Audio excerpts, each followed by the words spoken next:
굿모닝 YTN 3부 이어갑니다. 제6호 태풍 카눈이 한반도로 북상하고 있습니다. 태풍은 강한 세력을 유지한 채 남해안에 상륙하겠고 내륙을 관통할 전망입니다. 이에 따라 제주도와 남부지방부터 강한 비바람이 예상됩니다. 자세한 날씨 알아보겠습니다. 신미림 캐스터.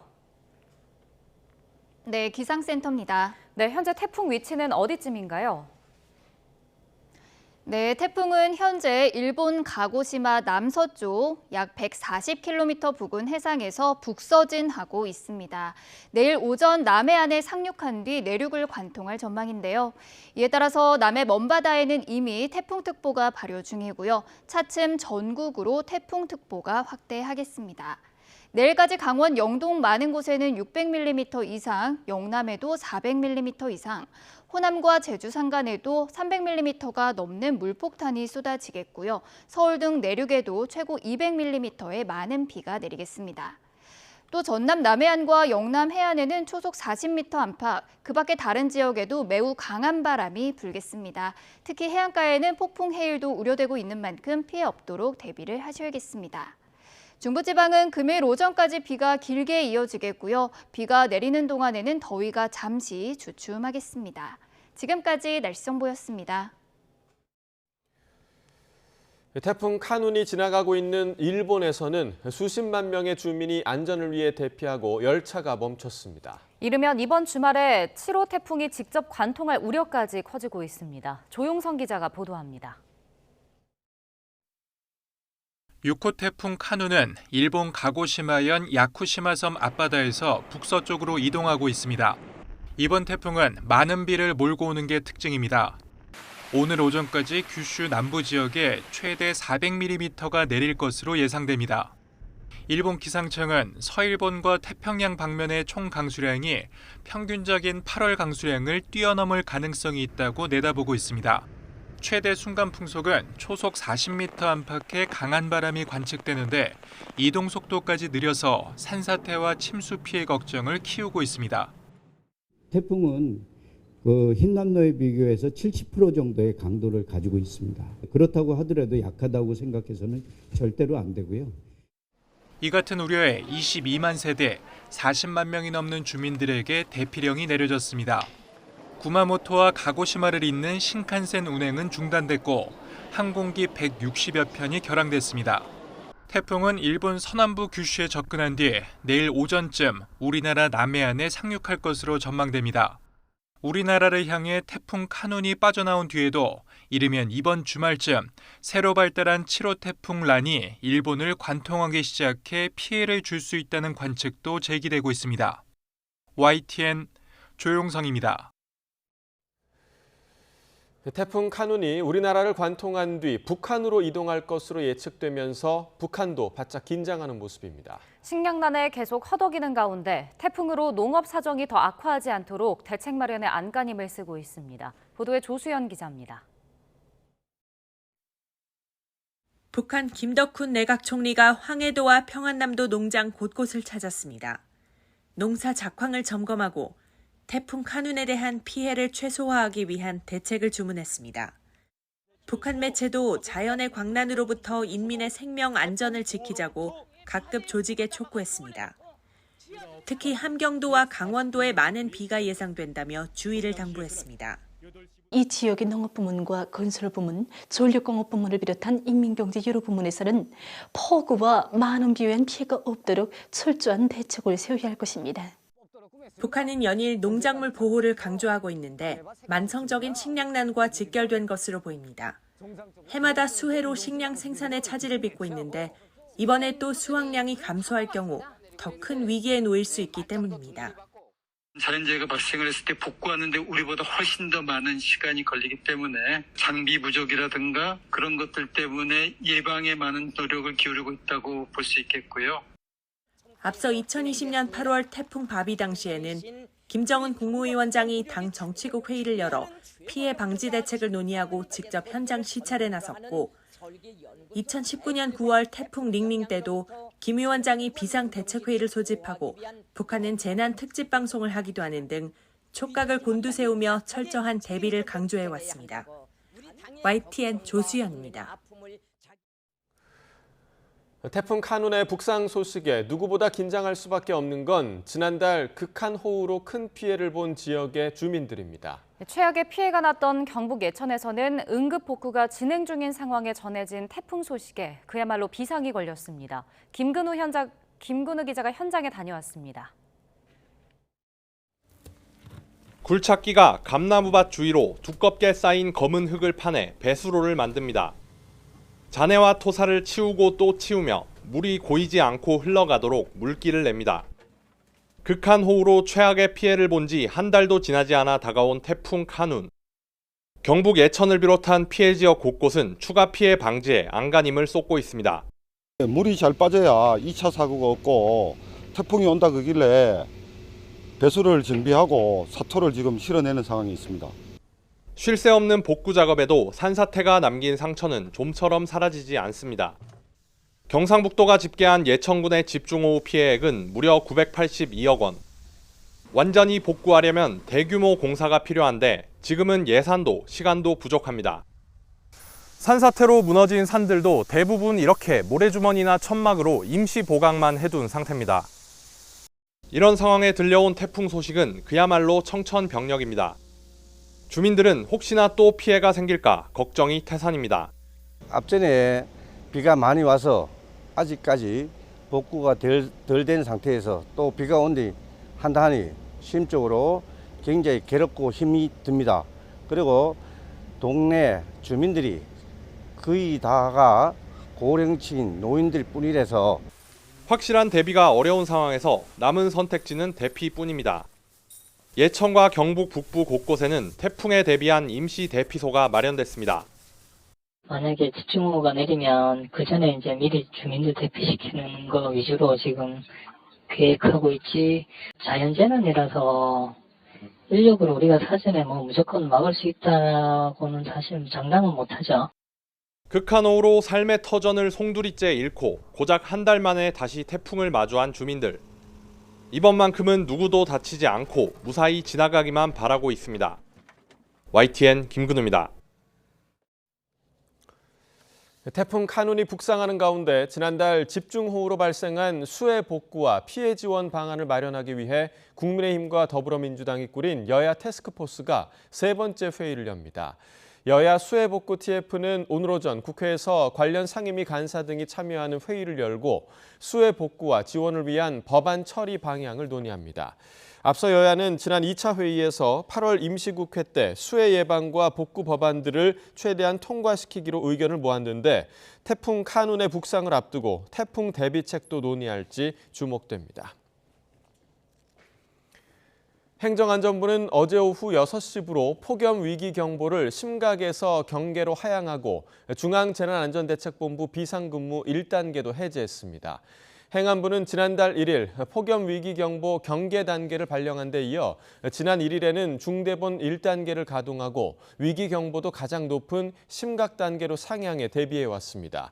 폭염으로 심각경보가 발령된 건 2019년 이후 4년 만으로 지난 3일에는 중대본 2단계가 가동돼 사흘 동안 유지되기도 했습니다. 올해 7월은 지구 표면과 해수면이 역대 가장 더웠던 달로 기록됐다고 세계 기상기구 WMO가 밝혔습니다. WMO는 지난달 지구 표면 평균 기온이 섭씨 16.95도로 역대 월별 최고 고온을 기록했다고 설명했습니다. 국제사회가 기후변화 마지노선으로 꼽는 산업화 이전 대비 1.5도 상승한 온도에 근접했습니다. 올해 7월 해수면 온도도 역대 최고 기록을 경신했습니다. 미국 동부 지역에서는 토네이도와 태풍이 몰아쳐 적어도 2명이 숨졌습니다. 100만 가구 이상 정전 사태가 발생하고 또 수천 편의 비행기가 결항되기도 했습니다. 워싱턴 권준기 특파원입니다. 성조기를 찢을 듯한 기세로 몰아치는 강풍. 도로 옆 전봇대가 줄지어 쓰러지기 시작합니다. 주택가 CCTV에 찍힌 영상에는 한 치 앞도 보이지 않을 정도로 세찬 비가 퍼붓습니다. 일부 지역에선 강풍과 함께 골프공만한 우박이 쏟아졌습니다. 초강력 태풍이 훑고 지나간 미국 동부 지역. 주택 지붕이 뜯겨나가고 버스는 맥없이 쓰러졌습니다. 도로를 따라 나무가 도미노처럼 줄지어 쓰러졌고 주차장에는 부러진 나무가 차량을 잇따라 덮쳤습니다. 사우스캐롤라이나 앤더슨에서는 15살 소년이 할아버지 집을 찾았다 강풍에 쓰러진 나무에 깔려 숨졌고, 엘레바마주 플로렌스에서는 28살 남성이 벼락에 맞아 사망했습니다. 정전 사태도 속출해 한때 120만 가구의 전기가 끊겼습니다. We honestly didn't think anything about it. We lost power for about 2 hours. 강풍의 영향으로 항공기 운항도 차질을 빚어 2,600여 항공편이 취소되고 7,900여 편은 지연됐습니다. 미국 동부 지역에 태풍이 몰아치는 동안 남부 지역은 섭씨 40도가 넘는 폭염에 시달렸습니다. 알래스카에서는 빙하가 녹으면서 집안이 물러져 커다란 나무가 쓰러지는 모습이 포착됐습니다. 워싱턴에서 YTN 권중기입니다.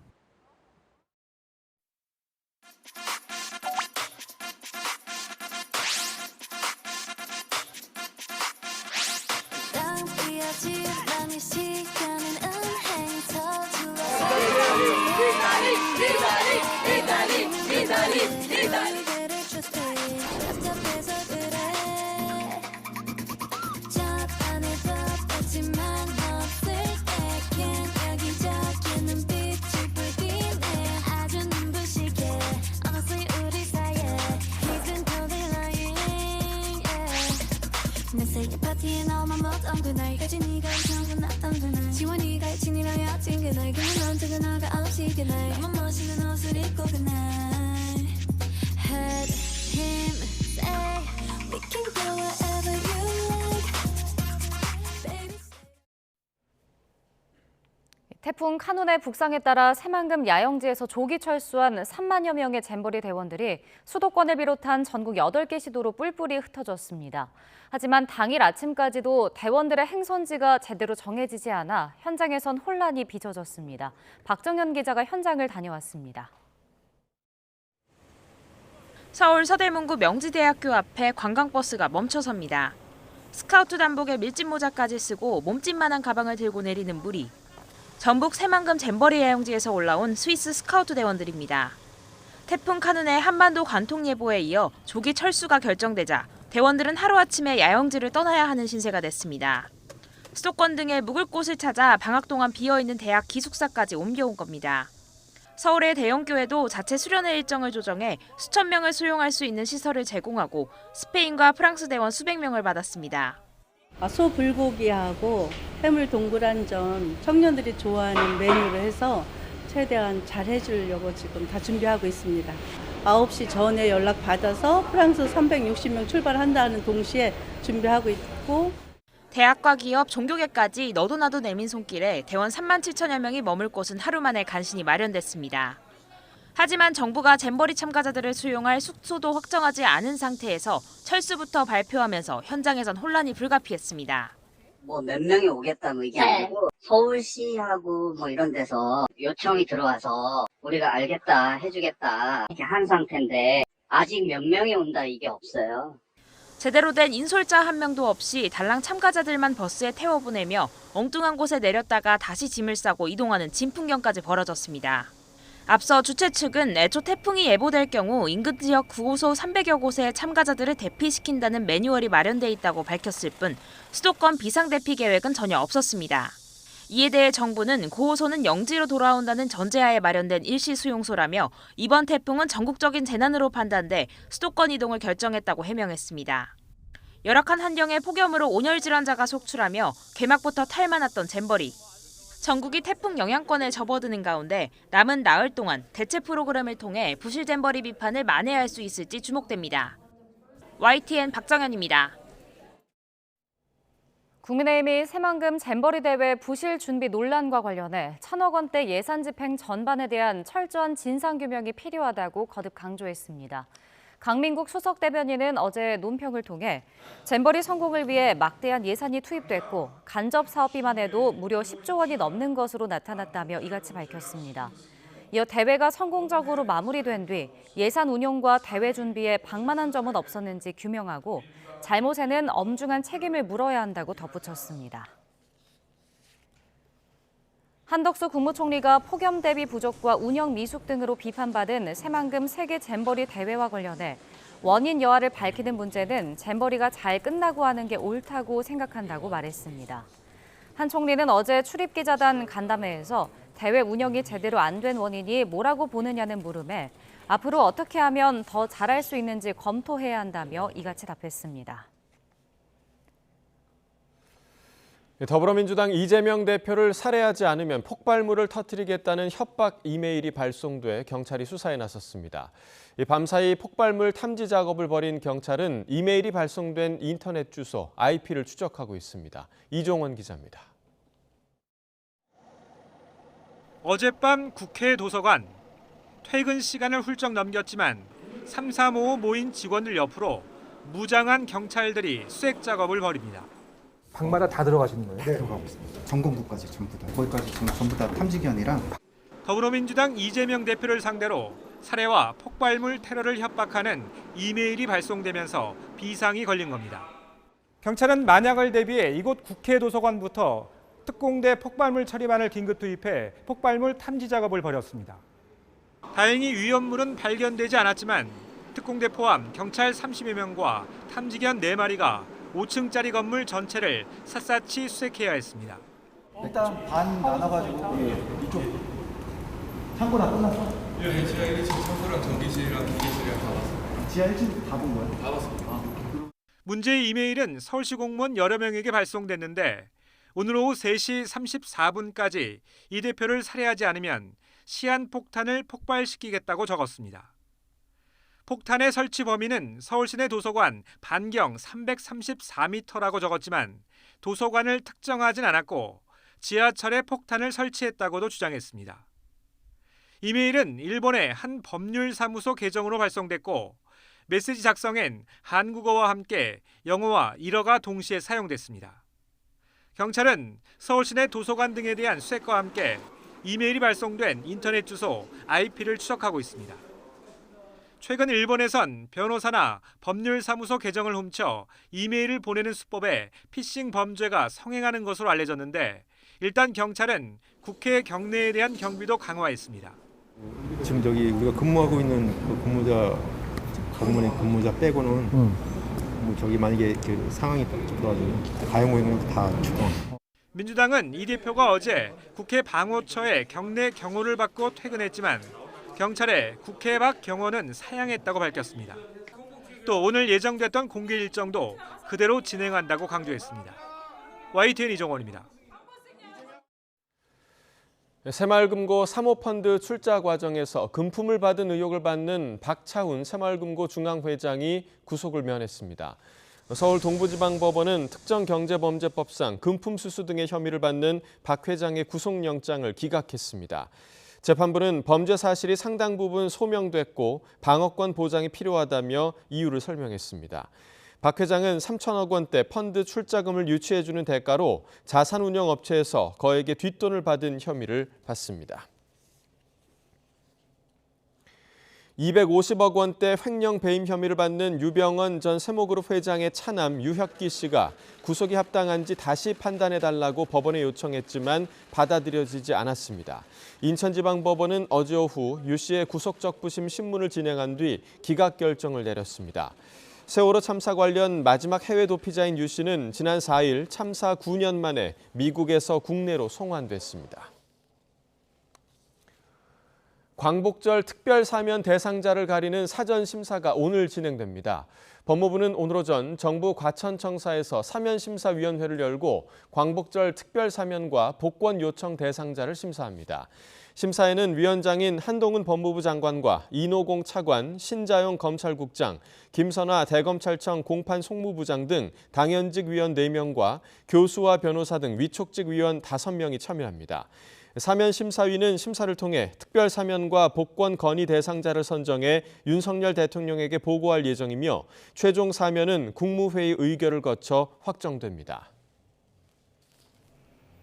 실물 항공권과 신분증이 없어도 스마트폰에 있는 애플리케이션을 이용해 국내선 비행기를 탈 수 있게 됐습니다. 전국 14곳 국내선 공항에서 이용 가능합니다. 보도에 최기성 기자입니다. 김포국제공항 국내선 청사입니다. 스마트폰에 깔린 앱을 켠 뒤 모바일 신분증과 탑승권을 연계합니다. 탑승권 정보와 앱에 있는 고객 정보가 일치하면 QR코드와 항공권 정보가 함께 표시됩니다. 발급받은 QR코드는 탑승이나 신원 확인 때 기존 탑승권과 똑같은 역할을 합니다.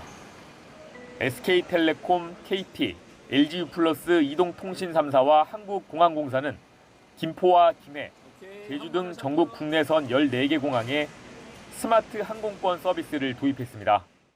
하나의 QR을 제시하는 것으로 대체함으로써 국내선 이용 고객들이 신분증과 탑승권을 여러 번 제출해야 하는 불편함을 획기적으로 개선할 수 있을 것으로 기대하고 있습니다.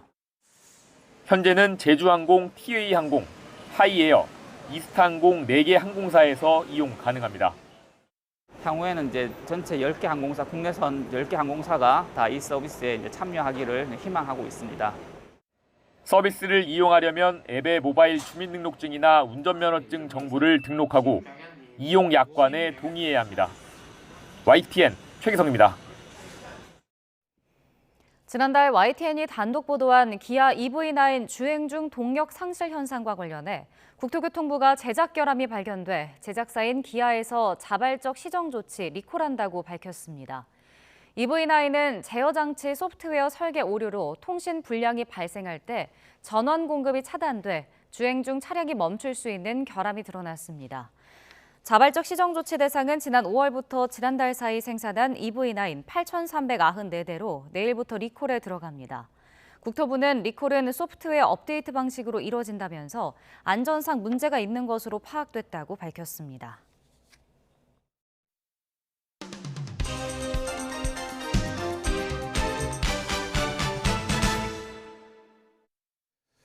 네, 8월 9일 수요일입니다. 오늘 아침 신문은 어떤 소식 다뤘는지 짚어보겠습니다. 이현웅 아나운서가 정리해왔습니다. 어서 오십시오. 안녕하십니까?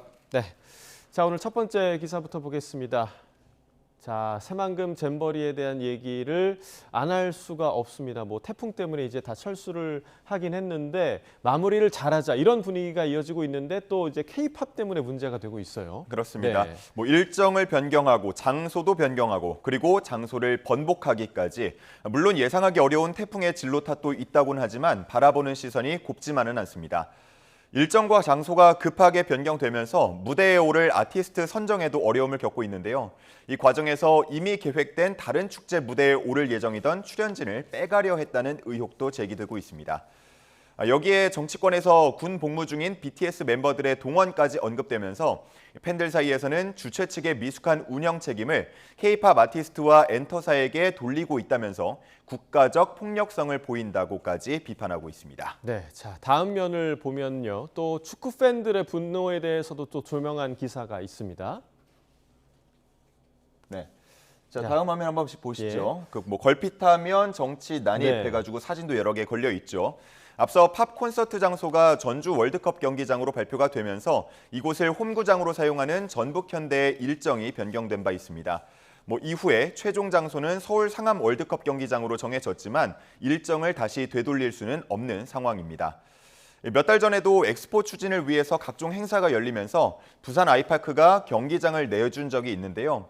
뭐 이럴 때면 늘 국가적 대의를 위해서 희생이 따른다라는 식의 말이 나오곤 하는데 축구를 사랑하고 또 삶의 일부로까지 느끼는 축구 팬들은 축구가 반복적으로 정치 도구화되는 모습에 분노하고 있습니다. 네, 이제 다음 주 상임위에서 이제 관련 내용에 대한 책임 추궁이 이어진다라는 소식 저희가 보도를 통해서 전해드렸는데 이 애꿎은 피해 또 국제적 망신의 원인이 어디에 있었는지 명명백백히 좀 밝혀졌으면 좋겠습니다. 자, 다음 기사 보겠습니다. 자, 흉기난동 피의자 최원종 관련 그 신상이 공개됐지만 사진 촬영을 이번에 거부했다고 또 들었습니다. 조선일보의 미국의 머그샷과 좀 비교하는 내용이 실렸죠? 그렇습니다. 네. 미국은 아이언맨도 못 피한다라는 제목 보이시죠? 그리고 그 아래에는 아이언맨을 연기한 로버트 다우니 주니어의 머그샷이 함께 실려 있습니다. 마약 소지 혐의로 체포됐을 때 찍힌 사진이고요. 또 그 아래에는 운전면허증 미소지와 신호 위반으로 체포됐던 1970년대 빌 게이츠의 머그샷도 함께 볼 수 있습니다. 자, 다음 면도 함께 보시죠. 네. 자, 보면은 역시나 여러 가지 머그샷 사진이 걸려 있는데 자세히 보면 우리가 다 알 법한 인물들입니다. 왼쪽부터 키아누 리브스, 페리스 힐튼, 또 저스틴 비버의 사진이 보입니다. 이렇게 미국에서는 머그샷 촬영에 해당하는 범죄를 저질렀다면 피의자가 사진 촬영을 거부할 권리는 없습니다. 자, 반면 우리나라는 머그샷이 공개되지 않음은 물론이고요. 이 법정에 출석하면서도 얼굴을 최대한 가리고 있는데 지금 사진에서 보는 고유정의 사례처럼 머리를 축 늘어뜨려서 가리기도 하고요. 모자와 마스크를 써서 가리기도 합니다. 머그샷을 촬영하고 공개하는 것에 대해서 인권 문제를 들면서 신중해야 한다는 의견도 있고요. 또 머그샷 공개가 인종 등에 대한 선입견을 고착화시킬 수 있다는 우려도 나오고 있지만 신상 공개의 실효성을 주장하는 사람들은 계속해서 머그샷 촬영과 공개를 요구하고 있습니다. 네, 물론 뭐 신중해야 하는 부분도 있겠지만 공익을 위해서 이 신상 공개의 의미가 퇴색되는 거 방지할 필요가 있지 않을까 좀 생각이 드네요. 고민이 필요할 것 같습니다. 자, 다음 기사 보겠습니다. 자, 최근 뭐 흉악 범죄 이어지면서 그 원인이 뭐냐 이런 분석도 이어지고 있는데 기후 변화가 영향을 미칠 가능성에 대해서 좀 분석이 있나 봐요. 예, 네. 이 기후와 범죄의 연관성에 대해서는 과거부터 꾸준히 연구가 되고 있습니다. 2011년에 나온 한 논문을 보면 기온이 1도 상승할 때 인구 10만 명당 폭력 살인 범죄가 약 32건 증가한다는 내용이 있었고요. 또 작년에 미국 의사협회 저널에 실린 한 논문을 보면 극한 기온 때문에 총기 사고가 6.9%가량 증가한다는 내용도 실려 있었습니다. 연구진은 따뜻한 기온이 신체 스트레스 호르몬을 증가시켜서 폭력적인 충동을 고조시킬 수 있다라고 분석했습니다. 마찬가지로 작년에 세계경제포럼이 발간한 한 보고서를 보면 주변 온도가 1, 2도만 올라도 폭력 범죄가 3에서 5% 증가한다면서 기후변화로 인해서 2090년까지 전 세계 모든 범죄율이 최대 5%까지 증가할 거라고 내다보기도 했습니다. 네, 날씨가 덥다 보면 우리가 흔히들 이제 불쾌지수 얘기 많이 하잖아요. 불쾌지수가 올라가고 또 짜증이 나기도 하는데 앞으로 이런 날씨가 더 많아질 텐데 이게 범죄율에 영향을 미칠 수 있다고 하니까 좀 우려스러운데요. 그렇습니다. 네. 이른바 기후 범죄라고 부르는데요. 이 기후 변화에 대응하기 어려운 취약계층이 기후 범죄에 더 큰 영향을 받을 수 있다는 분석도 있습니다. 자, 그리고 기온 상승이 사회 불안을 높일 거라는 예측도 있는데요. 무더운 날씨가 범죄의 촉매제 구실을 할 수 있다는 얘기까지 나오고 있습니다. 네, 충분히 이제 기후와 범죄의 개연성이 있다라고 볼 수 있을 것 같습니다. 자, 다음 기사 보겠습니다. 자, 이번에는 경제 기사인데요. 5G 날개를 달고 또 영업이익 1조. 지금 뭐 2분기 지금 실적이 발표가 되고 있는데 이동통신 3사 실적이 좋은가 봐요. 맞습니다. 네. SKT, KT, LG U+, 3사의 2분기 영업이익이 지금 그래프로 표시가 돼 있습니다. 작년 같은 기간에 비해서 모두 다 상승했고요. 또 3사를 합치면 13.7% 정도 늘어난 걸로 나타나 있습니다. 가장 오른쪽에 지금 막대 그래프로 나와 있고요. 이 3사를 합산하면 작년 1분기부터 6개 분기 연속으로 1조 원 넘는 이익을 기록하고 있는데요. 이렇게 안정적인 성장세를 보임에도 이동통신 3사는 마냥 웃지만은 못하고 있습니다. 네, 기업 입장에서는 사실 실적이 잘 나오는 것만큼 좋은 게 없을 것 같은데 왜 웃을 수 없는 상황인가요? 네, 실적이 좋아질수록 요금 인하에 대한 압박이 커질 수 있기 때문입니다. 이번 실적 상승의 배경에도 이용자들의 고가의 5G 요금제 전환이 영향을 줬다는 분석이 나오고 있는데요. 이미 통신업계의 독과점 구조가 카르텔로 지목이 된 만큼 정부와 정치권에서 가격 인하 압박을 가할 걸로 예상이 되고 있습니다. 통신업계 관계자는 신사업 추진을 위해서는 투자금이 필요한데 요금을 추가로 인하하는 건 부담스럽다는 입장을 보이고 있습니다. 네, 자, 이어서 오늘 마지막 기사로 바로 보도록 하겠습니다. 중앙일보 일면인데요. 30대 워킹우먼 70% 경제 참가율이 역대 최고다. 여성들이 지금 경제 참여 굉장히 많이 하고 있다는 기사죠? 맞습니다. 네. 어제 통계청에서 발표된 경제활동 인구조사 자료를 보면 6월 기준 30대 여성의 경제활동 참가율이 70.1%로 나왔습니다. 이렇게 70% 선을 넘긴 건 이번이 처음이라고 하는데요. 10년 전에는 57.2%, 그리고 작년 6월만 하더라도 66.4% 수준이었습니다. 그러니까 30대 여성들이 현재 열심히 일을 하고 있거나 적극적으로 구직 활동을 하고 있다는 걸 알 수 있는 통계였습니다. 네, 여기 기사에서 이 파란 부분의 소제목을 보니까 노동시장 젊은 여풍 이렇게 좀 표현을 하고 있는데 그 원인, 배경이 좀 어디에 있다고 분석이 되고 있나요? 예, 우선은 혼인이나 출산이 여성의 경제 활동에 미치는 영향이 줄었기 때문이라는 분석이 있고요. 또 성별에 따른 직업 경계가 낮아진 것도 영향을 주고 있다고 하는데 건설, 과학기술, 또 운수창고업 등에서 여성 취업자 수가 크게 늘고 있는 것으로 나타났습니다. 자, 다만 고용의 질을 따져보자면 여성의 고용의 질은 아직 남성에 못 미친다고 하는데요. 규모가 작은 사업장에서 일하는 비율이 여성이 남성보다 많았고요. 또 시간당 임금 총액을 따져보더라도 여성은 남성 평균의 70% 수준으로 나타났습니다. 네, 굉장히 여성의 이제 경제 참여가 높아졌다라는 고무적인 기사였지만 말씀해주신 고용의 질이나 임금과 같은 문제는 이런 또 다른 형태의 유리천장 깨질 필요가 있다 이런 생각이 좀 듭니다. 굿모닝 브리핑 이현웅 아나운서와 함께했습니다. 고맙습니다. 감사합니다.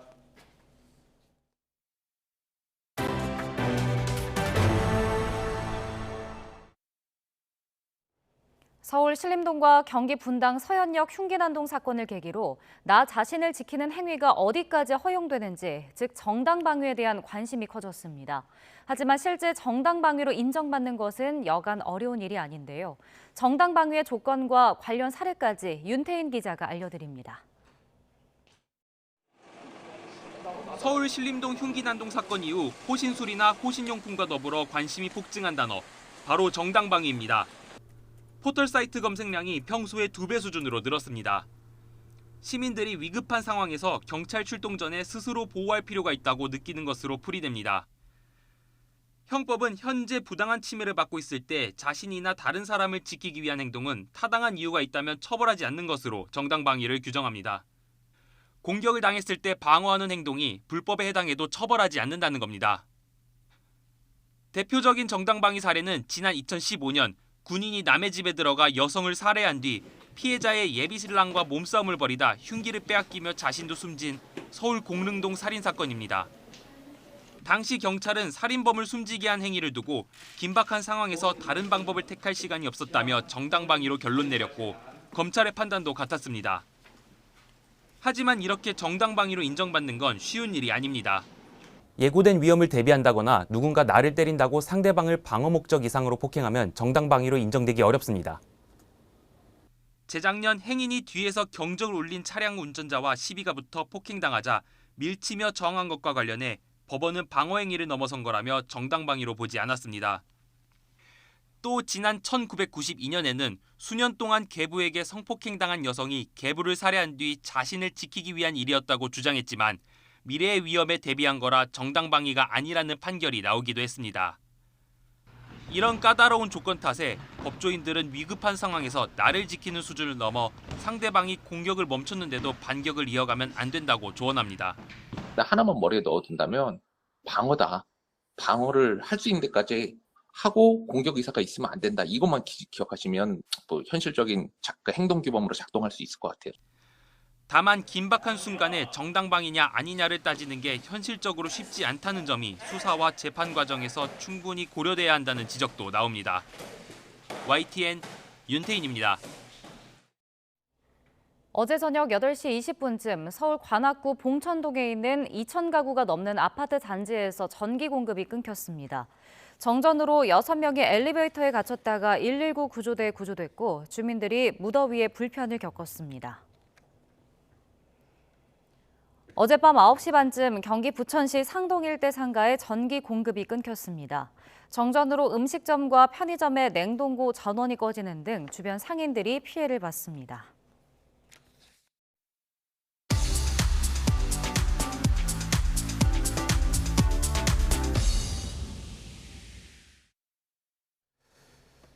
경제 소식을 빠르고 친절하게 전달해 드립니다. 오늘 굿모닝 경제는 석병훈 이화여자대학교 경제학과 교수와 함께하겠습니다. 교수님 어서 오세요. 어서 오십시오.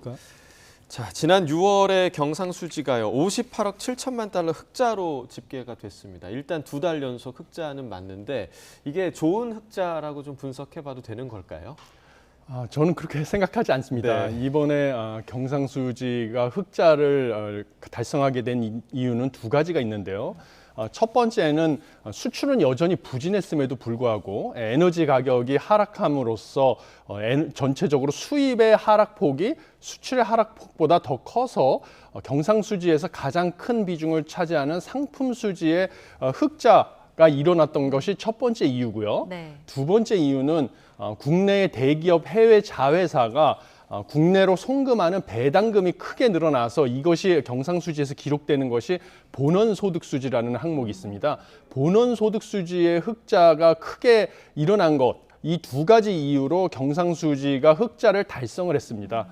그렇지만 여전히 우리가 불황형 흑자라고 하죠. 상품수지 같은 경우는 수출보다 수입의 감소폭이 더 커서 수출에서 수입을 뺀 상품수지가 흑자로 나왔다는 점. 그다음에 본원소득수지 같은 경우는 하반기에도 여전히 흑자가 유지될 것으로 보이지만요. 중요한 거는 또 서비스 수지라는 항목이 있습니다.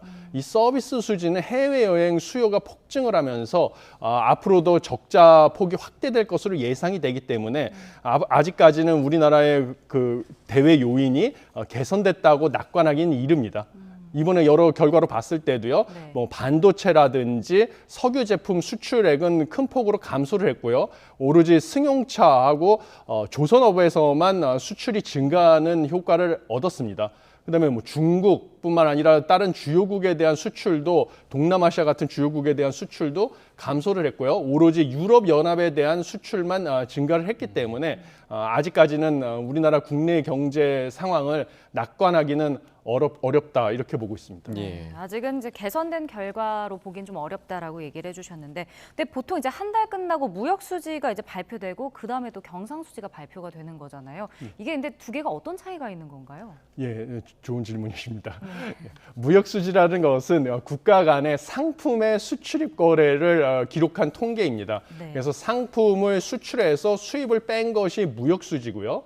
반면에 경상수지는 국가 간의 상품의 수출입 거래뿐만 아니라 서비스의 수출입 거래, 그래서 뭐 해외여행 같은 여행 수지 같은 것이 서비스 수지로 잡히고요. 그것뿐만 아니라 우리의 생산 요소라고 하는 노동과 자본, 거래로 인한 그 소득이 왔다 갔다 하는 것을 기록이 되는데 이것을 본원소득수지라고 합니다. 그래서 아까 말씀드린 국내의 대기업이 해외 지사가 국내로 송금한 배당금, 이런 것이 본원소득수지에도 포함이 되는 것이고요.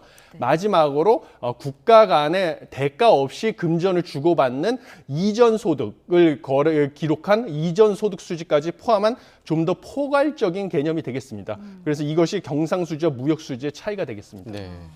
자, 이제 좋은 의미의 흑자로 볼 수 없다라고 이제 이야기를 해주셨는데, 최근에 또 국제유가도 오르고 있고 중국의 상황도 사실 뭐 나아지지 않는 그런 모양새입니다. 하반기 우리나라 경상수지 전망을 좀 어떻게 하고 계신가요? 한국은행 같은 경우는 하반기에 우리나라 경상수지가 256억 달러 흑자를 유지할 것이라고 전망을 한 바 있습니다. 그렇지만 이것보다 저는 흑자 폭은 감소할 것이다 라고 예상을 하고 있습니다. 왜냐하면 아까 앵커님께서 지적하신 것처럼 국제 유가가 지금 다시 상승을 하고 있습니다. 그렇다고 하면 이거는 에너지 가격 상승이 예상이 되고요. 그러면 에너지 수입액이 증가하기 때문에 아까 말씀드린 우리 그 경상수지에서 가장 큰 비중을 차지했던 것이 상품 수지인데요. 상품 수지에서 수출보다 수출에서 수입을 뺀 것인데 수입의 액이 크게 늘어날 가능성이 있습니다. 그럼 상품 수지 흑자 규모가 줄어들 것으로 보이고요. 그다음에 또 중국 경기의 회복이 상당히 지연되고 있기 때문에 대중 수출이 늘어나지가 않아서 이건 역시 상품 수지 흑자 폭을 증가시키기가 어렵다고 보고 있습니다. 그다음에 우리의 최대 수출 품목인 반도체가 포함된 IT 경기 역시 회복 속도가 지연되고 있어가지고요. 이것도 역시 상품 수지의 흑자 폭을 갖다가 줄일 요인이 되겠습니다. 이것뿐만 아니라 서비스 수지 같은 경우는요, 여전히 해외 여행에 대한 폭발적인 수요가 있기 때문에 서비스 수지 적자 폭은 계속 확대될 것으로 예상이 되어가지고 경상수지의 하반기 흑자 폭 같은 경우는 한국은행 전망치인 256억 달러보다는 좀 상당폭 감소될 것으로 예상되고 있습니다. 조금 전에 이제 그 한 가지 요인 중에 중국 경기 회복이 좀 지연되고 있다고 말씀을 해주셨는데, 확실히 그 지표가 안 좋더라고요. 중국의 7월 수출이 시장 예상치를 크게 밑돌았는데 이게 어떤 영향이 있었던 건가요? 예, 그렇습니다. 7월 중국 수출액 같은 경우는요, 2,817억 6천만 달러로 전년 동기 대비 14.5%나 감소를 했습니다. 네. 이것은 3년 5개월 만에 최대 폭으로 감소를 한 것입니다. 그리고 중국의 수출 실적 같은 경우 5월 이후 석 달 연속 감소세를 보이고 있습니다. 중국이 이렇게 수출이 감소하고 있는 것은 가장 중요한 이유가 미중 갈등이라고 보시면 되겠습니다. 미중 갈등 와중에 미국 등 주요 기업으로의 수출이 계속 어려움을 겪고 있습니다. 왜냐하면 미국이 글로벌 밸류체인 공급망에서 중국을 배제하고자 하고 있기 때문이죠. 그리고 중국의 제조업 경기가 또 부진한 것이 또 다른 이유가 되겠습니다. 네. 중국의 제조업 경기는 중국의 내수 소비가 먼저 코로나19로 인한 사회적 거리 두기를 해제한 다음에 내수 소비가 보복 소비 욕구 때문에 활성화가 되면 제조업에서도 생산이 증가할 것이다. 그래서 제조업 생산이 증가해서 제품이 많이 쌓여야만 이게 또 수출이 늘어나지 않겠습니까? 이것을 예상을 했는데 생각보다 위드 코로나 선언 이후로 중국의 보복 소비 열기가 금방 식고요. 그다음에 내수 소비가 그래서 증가하지 않음에 따라서 제조업 경기도 살아나지 않고 있습니다. 이것이 중국의 수출이 부진한 큰 이유고요. 그러다 보니 중국이 주요국으로 대한 수출은 다 줄어들었는데 유일하게 러시아에 대한 수출만 늘어났습니다. 그래서 지금 신냉전 체제 하에서 중국과 러시아의 밀월 관계만 더 강화되고 있다는 것을 데이터상으로 보여주고 있고요. 그다음에 수입 역시 또 감소하고 있다는 것은 또 다른 중국의 내수가 침체되고 있다는 증거가 되겠습니다. 왜냐하면 수입이라는 것도 중국의 소비자나 기업들이 외국에서 생산된 제품을 갖다가 소비하는 것이기 때문에요. 수입이 줄어든다는 건 결국은 국내에서 생산된 제품에 대한 수요도 줄어들 것이다. 그것은 내수 소비죠. 그것도 예측이 되는 것입니다. 그리고 중요한 것은 중국이 한국과 타이완, 대만으로부터의 수입도 20% 넘게 급감을 했다는 것인데요. 이것은 주로 한국과 타이완으로부터 중국이 반도체, 그다음에 전자제품을 수입해 왔는데 반도체와 전자제품의 수요가 좀처럼 늘어나지 않고 있다. 그래서 우리나라에도 좋지 않은 소식이 되겠습니다. 네. 자, 이번에 국내 주식시장 이야기를 좀 해보겠습니다. 최근에 그 초전도체 때문에 관련주가 급등한 바가 있었는데 지금 한 번에 지금 무너져 내렸습니다. 그러니까 미국의 한 연구소가 초전도성이 발견되지 않았다. 이런 발표에 직격탄을 맞은 것으로 보이는데 테마주가 이래서 무섭다. 이런 생각이 좀 들거든요. 예, 그렇습니다.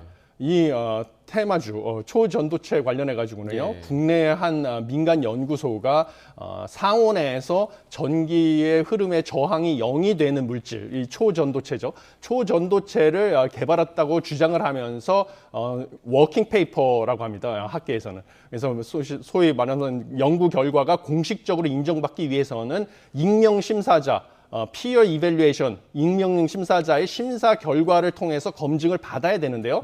검증받기 전 단계인 워킹 페이퍼를 발표를 하면서 이 초전도체 테마주들이 주가가 급등을 하는 현상을 겪었었습니다. 그런데 이거에 대해서 학계에서 회의적인 의견이 제시가 되면서 주가가 급등락을 반복하고 있었는데요. 그럼에도 불구하고 관련 민간 업체에서 본인들의 연구 결과에 대해서 자신감을 보이자 어제 같은 경우 오전 중에는 관련 테마주들이 급등을 해서 상한가까지 급등을 하는 결과를 보였었습니다. 그런데 오전에 미국 메릴랜드 대학의 연구소에서 SNS상으로 본인들이 실험해 본 결과 이 물질은 초전도체도 아니고 저온에서조차 전기의 저항이 존재하는 그런 물질이다. 초전도체는 전혀 아니다. 게임은 끝났다고 본다라고 발표를 했다는 소식이 전해지면서 다시 하한가로 급등락을 하루 중에 반복을 하는 이런 현상이 발견이 됐고요. 이것이 바로 테마주, 소위 말하는 밈 주식이라고 하죠. 요즘에 온라인상으로 입소문을 타면서 투자 열풍이 부는 이런 밈 주식 투자의 위험성을 보여준 극단적인 예가 되겠습니다. 그러니까 이복형 금감원장도 테마주에 대해서 좀 위험성을 경고했었잖아요. 투자하시는 분들은 테마주에 투자를 할 때 어떻게 접근하는 게 좀 현명한 방법인 걸까요? 사실 최근에 이런 테마주, 심지어 비투까지 하시는 분들도 계셨는데요. 이런 테마주의 투자 열풍 현상은 소위 말하는 FOMO 현상의 일환으로 볼 수가 있습니다. 그래서 Fear of Missing Out 현상이라고 하는데요. 2차 전지 주가 상승 열풍으로부터 비롯됐습니다. 주요 2차 전지 주가 같은 경우는 올해만 해도 뭐 6배 이상 상승한 종목도 있었거든요. 그러니까 주변에 이렇게 2차 전지 주식에 투자를 해서 큰 폭의 재산 증식을 거둔 사람들이 목격이 되니까 이번 기회를 놓치면 나만 벼락거지가 되는 것이 아니냐, 이런 두려움 때문에 새로운 테마주들을 찾아서 투자 자금이 움직이는 현상이 있었습니다. 이래서 최근에 밈 주식이다, 테마주다 이런 열풍 현상이 있었는데요. 이런 것의 특징은 무엇이냐면 2차 전지, 그다음에 이번에 초전도체 같이 우리 민간 투자자들 입장에서는 정확하게 그 종목의 특징을 파악하기 어려운 이런 과학적 전문 지식이 필요한 종목들이라는 특징이 있었습니다. 그러다 보니까 그냥 유튜브라든지 무슨 인터넷 동호회 이런 데서 얻은 그냥 피상적인 지식만 가지고 묻지마 투자식으로 투자가 이루어져서 많은 민간 투자자분들의 손실이 예상이 되는데요. 테마주에 투자를 하기 위해서는 무엇보다도 관련 주식과 산업에 대해서 면밀한 공부를 통해서 지식을 습득하는 것이 필요하고요. 그다음에 장기적으로 수익이 창출될 것이 예상되는 종목들을 찾아서 장기 투자를 해야만 수익을 얻을 수가 있습니다. 그래서 이런 부분을 명심을 하셔야 된다, 투자를 하실 때라고 말씀드리고 싶습니다. 네, 자 이제 미국 경제 이야기를 좀 해보겠습니다. 미국 그 여러 경제 지표가 나왔는데 무역 수지 적자가 2달 연속 감소를 했고요. 또 2분기 신용카드 대금이 사상 처음으로 1조 달러 넘었다, 이런 소식도 있습니다. 이렇게 보면 좀 경기 침체에 대한 우려가 좀 줄어들게 되지 않을까라는 생각도 드는데요. 예, 미국의 경기 침체에 대한 우려는 줄어들고 있지만요. 그것이 대표적으로 신용카드 대금이 사상 처음으로 1조 달러를 넘어섰다는 것. 이것은 미국의 민간 소비가 침체되지 않고 있다. 신용카드를 사용해서도 소비 지출이 계속 꾸준히 늘어나고 있다.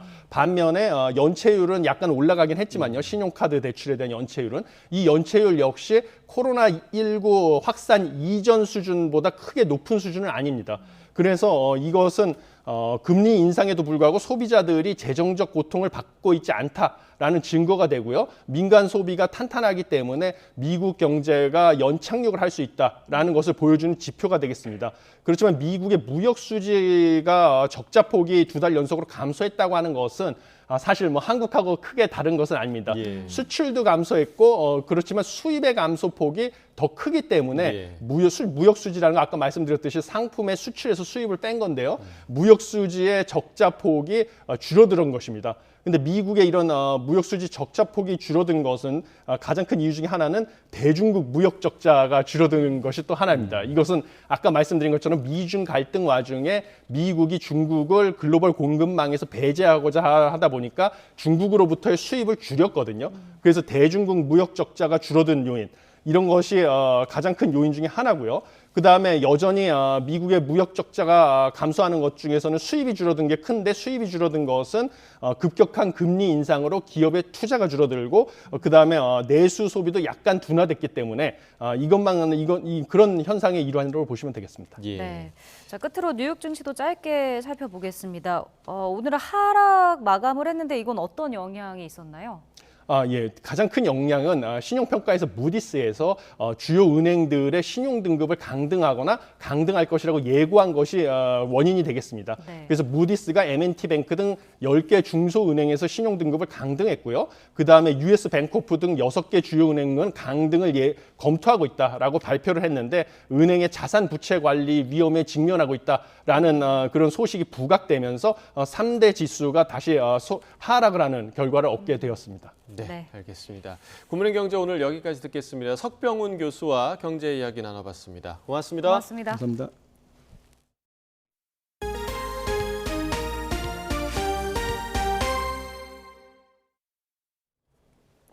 일본의 원전 오염수 방류가 임박했다는 관측이 나오는 가운데 정부는 우리 전문가의 참여 등 한일 간 오염수 관련 협의에 진척이 있다는 점을 시사했습니다. 하지만 민주당은 윤석열 대통령의 우려 표명을 촉구하며 방류 저지 여론전을 제기했습니다. 보도에 손여정 기자입니다.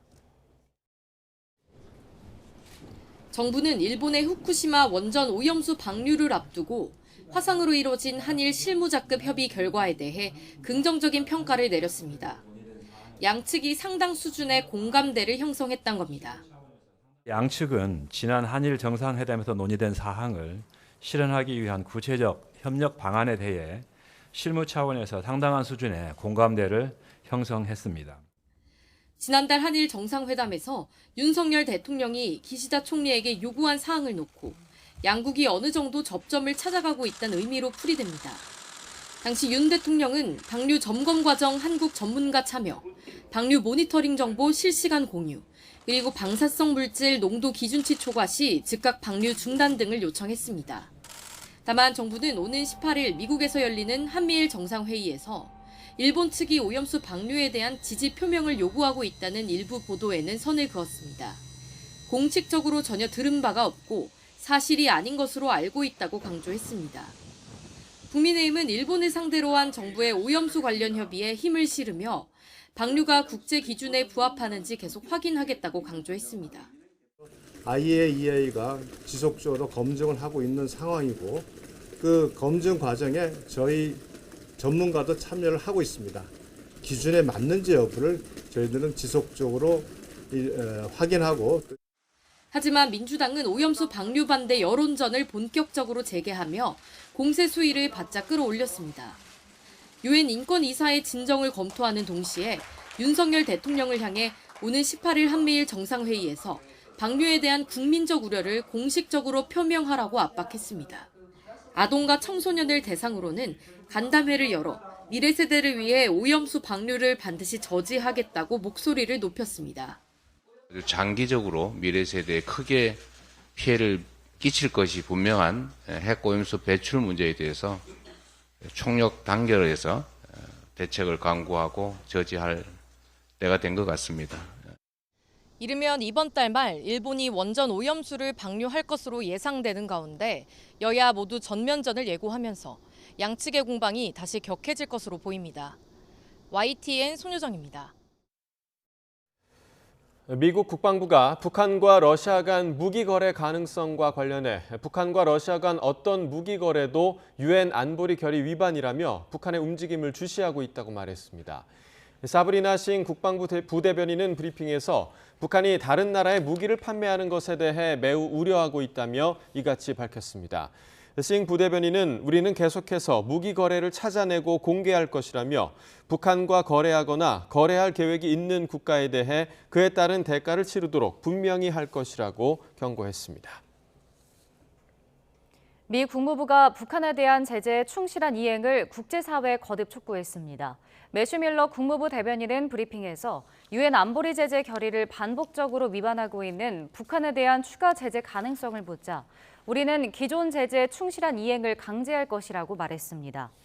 또 미래에 발생할 수 있는 잠재적 제재 위반에 대해 앞서 말하지 않겠다며 북한의 제재 회피를 돕는 것으로 지목되는 중국에 대한 제재에 대해서도 언급하고 싶지 않다고 답했습니다. 조 바이든 행정부는 반복되는 북한의 미사일 도발을 규탄하면서도 대화에 나올 것을 촉구하는 입장을 유지해왔습니다. 프로 당구 투어 팀 리그가 시작됐는데요. 승부를 알 수 없는 흥미진진한 경기가 이어지고 있습니다. 한 선수는 2세트 이상 출전할 수 없고 최대 7세트로 끝나는 경기인 만큼 한 번의 행운의 득점은 곧 승리로 이어지는 경우가 많습니다. 보도에 김동민 기자입니다. 웰컴 저축은행의 위마즈가 어려운 3뱅크 샷을 성공시키며 9대3으로 앞서갑니다. 팀리그 디펜딩 챔피언 블루원 리조트의 사파타가 쉽지 않은 옆돌리기 샷을 성공시키며 추격을 시작합니다. 공을 맞췄다기보다는 살짝 묻혔다는 표현이 어울리는 행운의 득점으로 역전에 성공하고 분위기도 가져오는 사파타.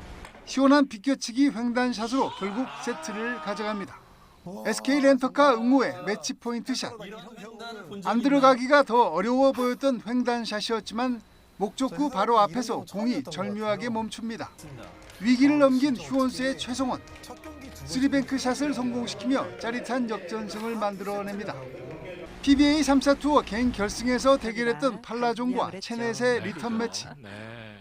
체넷이 쉽지 않은 5쿠션 횡단샷을 시원하게 성공시키며 6대2로 앞서갑니다. 그러나 팔라존이 행운의 득점으로 동점을 만들고 여세를 몰아 8점 하이런으로 경기를 뒤집습니다. 그리고 역회전 되돌아오기 샷으로 팔라존이 세트를 끝냅니다. 실력차가 적어 행운의 득점이 승리로 이어지는 때가 많아진 프로당구 투어. 올 시즌에는 풀세트 끝에 지는 팀에게도 승점 1점을 부여하면서 더 흥미진진한 박빙의 우승 경쟁이 이어지고 있습니다. YTN 김동리입니다. 오늘부터는 태풍 대비가 필요하겠습니다. 오후에 제주도와 남부지방부터 비바람이 거세지겠고요. 태풍의 움직임에 따라 전국이 차차 태풍의 영향권에 들겠습니다. 따라서 전국의 태풍 위기경보 심각 단계도 발령 중입니다. 산사태나 저지대 침수 등 피해가 발생하지 않도록 대비 철저히 해주시기 바랍니다. 먼저 태풍의 진로부터 살펴보도록 하겠습니다. 제6호 태풍 카누는 강한 세력을 유지한 채 일본 가고시마 남서쪽 약 140km 부근 해상을 지나고 있습니다. 태풍은 내일 오전 남해안에 상륙한 뒤 내륙을 관통할 것으로 보이는데요. 이에 따라 남해 동부 먼바다와 제주 남쪽 먼바다, 동해 남부 먼바다에는 이미 태풍특보가 발효 중이고요. 차츰 그 밖의 해상과 전국으로 태풍특보가 확대할 전망입니다.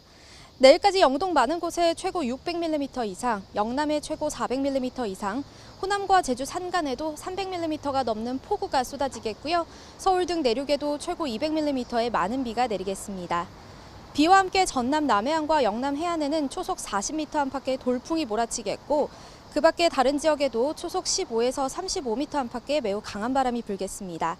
특히 해안가에서는 폭풍일이 우려돼 주의가 필요하겠습니다. 중부지방은 금요일 오후까지 비가 길게 이어지겠고요. 비가 내리는 동안 더위는 주춤하겠습니다. 바닷물 수위가 높아지는 대주기에 태풍 영향까지 겹쳤습니다. 당분간 해안가를 중심으로는 너울성 파도가 높게 일겠습니다. 안전사고에 각별히 유의하시기 바랍니다. 지금까지 YTN 원희다입니다. 네, 이상으로 수요일 굿모닝 YTN 마칩니다. 잠시 후 뉴스라이더가 방송됩니다. 시청해주신 여러분 고맙습니다.